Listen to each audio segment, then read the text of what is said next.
လူတွေကသေအေးလို့အောက်မိတယ်သေမအေးဘူးသေရင်ပိုဆိုးတယ်ထင်ကြတာလူတွေကအခုဘဝလက်တွေ့ကျုံနေတဲ့ဆင်းရဲဒုက္ခလေးသေသွားလို့ရှိရင်ငါမေ့သွားပြီဘာမသိတော့ဘူးတော့မေ့တယ်နောက်လာမယ့်ဟာပိုဆိုးဆက်ရှိတိုက်ကခုံချဖို့လဲစိတ်ကူးနဲ့တရားပေါ်ခုံချဖို့လဲစိတ်ကူးနဲ့မအေးတဲ့စီရောက်တော့မှာသိချဘာလို့တော့ဆိုရင်စိတ်ပူလောင်မှုနဲ့တည်သည့်အတွက်ကြောင့်အာယုန်နမိတ်ကမကောင်းတော့မကောင်းတဲ့ဘဝဘက်ကိုမျိုးစေ့ကြတာဘုဘာမှလုပ်လို့မရဘူးမကောင်းတဲ့ဘက်ကိုမျိုးစေ့ရောက်ချောတော့ရင်အဲ့ဒီမှာပေါက်ဖွာတော့မှာသိချမသိခင်အာယုန်နမိတ်ပေါ်မှာချိပြီးတော့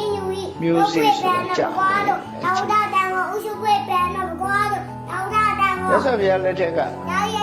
မဏိကမိဗျာကြီးဆိုတာမတမတ်တော်တယ်အသိပညာလည်းရှိတယ်ဘုရားတရားလည်းမတမတ်ရှိဘူးဒါပေမဲ့သူတေကန်ကြီးမှာအမှားတစ်ခုလုပ်သွားအဲ့လုပ်သွားတဲ့အမှားပေါ်မှာယူကျုံမရဖြစ်စိတ်ထဲကထုတ်မပြစ်နိုင်တော့အောင်သူကစိတ်ဆင်းရဲမှုတွေနဲ့ဖြစ်တေတဲ့အခါအဲ့ဒီစိတ်ကိုမဖြောင်းနိုင်သည့်အတွက်ကြောင့်ရဲကြသွားစား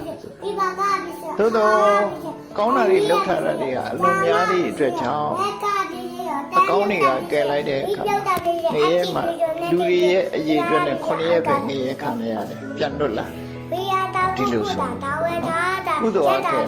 ပြန်လွတ်ငရဲတဲ့မရှိဘူးလို့ဆိုလို့တယ်ပေါ့မကောင်းတဲ့အကုသိုလ်ဆိုတာအင်အားမရှိ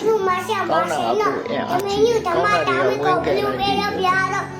သူကငရဲ9ရက်ကလွတ်ပြီးတော့လက်ပြရောက်သွားတယ်တော့တေကနေမှာအပနာကံလို့တေအမှုမှုအချိန်လေးမှာစိတ်ထဲမှာရသွားတဲ့အာယုံရဲ့ဆုံးဖြတ်တဲ့ဘဝဆိုအဲ့ဒီအချိန်မှာဘာမှလုပ်လို့မရဘူး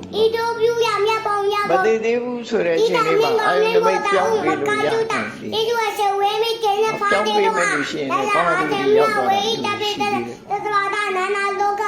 တော့မြန်မာပြည်မှာတစ်ခါတည်းမှားယွင်းတာရှိတယ်သူတယောက်ကတည်တော့မျက်စိဆိုင်တယ်ဘာသာဟုတ်ဘယ်သူအခဲတာလဲဘယ်နှထားခဲ့တာတော့ဒီမသွားဘူးတော့မှအဲ့ဒါမျိုးတွေတွားရင်သူ့မှာစိတ်တွေစလောင်းစလို့ရှိဘုန်းကြီးတွေကြတော့လေဒီလိုရေးတတ်ကြတယ်ချို့ကနော်ကျောင်းကဘယ်သူအတော်မှာတော့ဆိုပြီးအဲ့ဘုန်းကြီးကမထောက်တော့တရေပြေအောင်နောက်ချ